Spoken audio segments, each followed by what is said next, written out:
Alors, le sexisme, c'est quoi? Parce que je suis également là, et surtout là pour vous parler de ça. Alors, si vous êtes peut-être, je vais peut-être passer sur les définitions. En fonction, je vous donnerai peut-être des indications des auteurs si vous voulez aller plus loin. C'est un terme qui est arrivé en 69 par Van Auken. C'était justement toutes les féministes de la deuxième vague et des gender studies. Nous reviendrons sur le genre, les études sur le genre, et qui justement a appelé le terme de sexisme en relation au terme de racisme. Parce que justement, le processus était exactement le même. C'était là pour le coup, c'était plus la suprématie d'une race sur une autre, mais la suprématie d'un sexe sur l'autre. Le racisme, je n'ai pas besoin de vous le définir, c'est la même chose avec la race ou la supposée ethnie, etc., etc. Que sont les discriminations? Alors, moi je vois deux grandes définitions, alors je vais vous en faire grâce de la définition exacte. Vous avez celle de Ruder qui va parler d'une définition globale des discriminations, qui va parler à la fois justement de choses socialement construites, de marques négatives ou de stigmates. C'est ça qui est intéressant. Vous l'avez dit également dans la notion de discrimination, vous avez la discrimination au sens large, mais également le vécu des personnes discriminées. Ce sont deux approches, même sociologiquement différentes, mais complémentaires. Et puis vous avez, depuis, le MRAP s'est battu pour ça, des lois qui interdisent juridiquement, qui posent l'interdiction de discriminer selon 20 critères, dont ce qui nous intéresse plus particulièrement ce soir, le sexe, l'orientation sexuelle, l'identité sexuelle qui a été donnée en août 2012 avec le combat des transsexuels. Moi j'aurais préféré identité de genre bien sûr, parce que là on a euphémisé quelque chose, encore une fois, et l'origine ethnique ou raciale présumée ou présumée, parce que parfois elle est supposée être.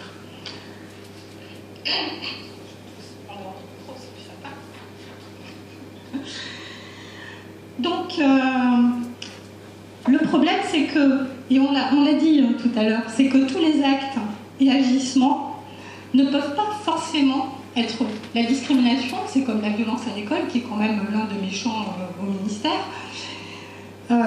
C'est une pratique. Le problème, et c'est toute la réflexion pour répondre à la question que vous avez posée, qui est fondamentale, et que pose également Toufi Talal, comment relier une pratique à une croyance ou à une pensée? C'est quand même très compliqué dans cette affaire. Et pour justement essayer d'enrayer des pratiques, il faut les remettre à une croyance, il faut remettre du sens. Et là, ça me paraît difficile. Je vais vous donner par exemple les publicités sexistes. Vous allez me dire, il y en a un nombre pléthorique. Là, vous prenez n'importe quel... Là, vous avez le choix. Tellement, comme dirait Lucchini, c'est énorme. Vous prenez une publicité sexiste, est-ce que cette pratique sexiste peut être reliée à une intention sexiste de la part des publicistes? Pas forcément. Le publiciste, qui veut, c'est vendre son produit. Et donc, il joue sur la représentation des personnes en ça. Il va renforcer la norme. Je suis complètement d'accord avec vous. Vous voyez?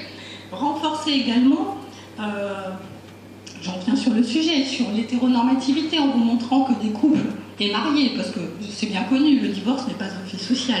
Dans la publicité, nous sommes tous blancs, mariés, avec des enfants qui sont blonds, qui sourient. C'est la famille Ricoré, hein. Bon. Et la femme qui sert le petit déjeuner, bien sûr, c'est évident, et qui débarrasse, forcément. Mais est-ce qu'il y a vraiment une intention de renforcer les normes hétéronormatives, d'être sexiste? J'en suis pas sûre. Vous voyez ce que je veux dire?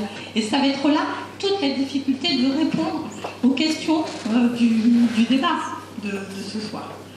Moi, je suis là pour semer le trouble. Voilà.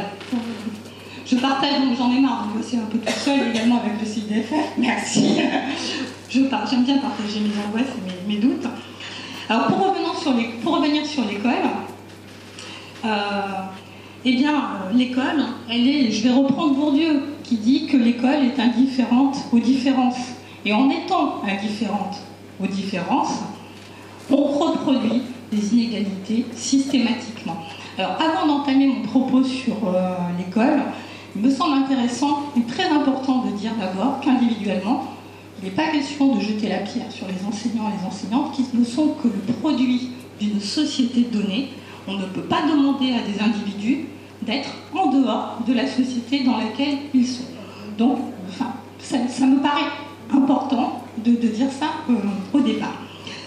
Leila Asrar disait d'ailleurs en 2007 que l'école transmet les normes de genre car elle est indifférente au genre. Ça, c'est pas à dire actuellement pour la BCP de l'égalité.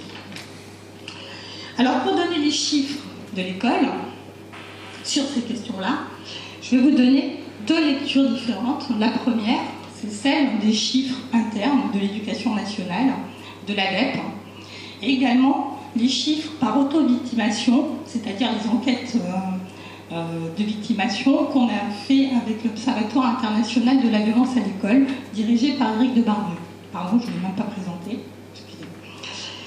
Donc, sur les faits, sur les signalements remontés par l'institution, il y a seulement 11% des faits de violence qui sont signalés à caractère discriminatoire.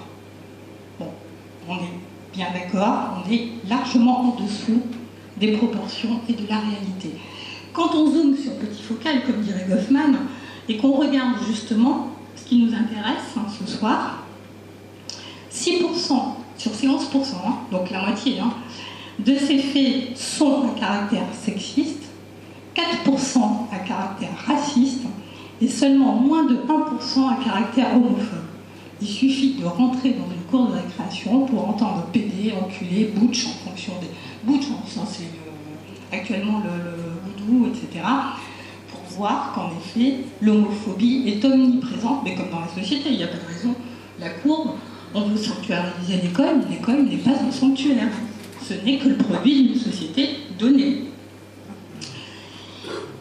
Quand on regarde, nous, les enquêtes de victimation, quand on interroge directement les enseignants, les élèves, on arrive à des chiffres totalement différents. On arrive avec la dernière enquête randomisée qui était d'un échantillon de 12 000 élèves, donc on peut penser que c'est relativement représentatif. 8% des filles déclarent avoir subi des violences à caractère sexuel à l'école. Bah oui. Donc, violences à caractère sexuel, ce sont des attouchements sexuels, du voyeurisme, etc., des baisers forcés. 7% des filles disent qu'elles ont été victimes de voyeurisme et 5% de garçons. Alors, les 5% de garçons, j'y reviendrai, parce que là, justement, on est au cœur du sujet. Il est question à ce moment-là de violence de genre, et je vais expliquer pourquoi. C'est que ces agressions à caractère sexuel, j'oubliais, et 12% disent qu'ils ont été victimes de racisme. Alors quand vous regardez les personnes issues de l'immigration, vous arrivez sur quasiment 100% des jeunes issus de minorités visibles qui ont reçu des insultes racistes. Donc on est loin des 4% que l'institution affiche, forcément.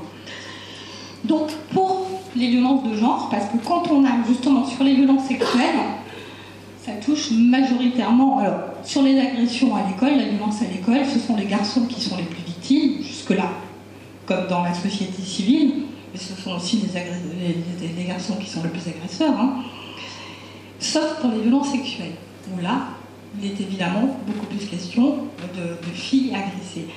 Dans le voyeurisme et les attouchements, c'est intéressant de voir un si faible écart entre les filles et les garçons. En fait, quand on a relancé la campagne sur le harcèlement à l'école, agir contre le harcèlement, on s'est aperçu d'une chose, c'est que 75% des élèves harcelés avaient été humiliés sexuellement, filles comme garçons. C'est-à-dire que par le sexuel, on va rabaisser l'autre. Donc on va discriminer, on va avoir une pratique violente et discriminante par le sexuel. Et là, c'est ce qui explique les violences de genre, les 5% et 7% entre les filles et les garçons, un si faible écart. Parce que justement, on va s'en prendre au garçon le plus faible, le plus féminin, la tapette, etc. Et on va l'humilier par le sexuel comme les filles et les femmes. Je sais pas. Et c'est en ça qu'il y a de l'homophobie d'ailleurs. Et c'est en ça que le sexisme revêt également de l'homophobie, où justement, et principalement au niveau du collège, quand on traite un garçon de tapette, de PD, etc., il n'est pas question d'orientation sexuelle, il est bien question de péjorer le féminin. On s'en prend au féminin. Voilà, parce que même les garçons harcelés sont également des garçons doux.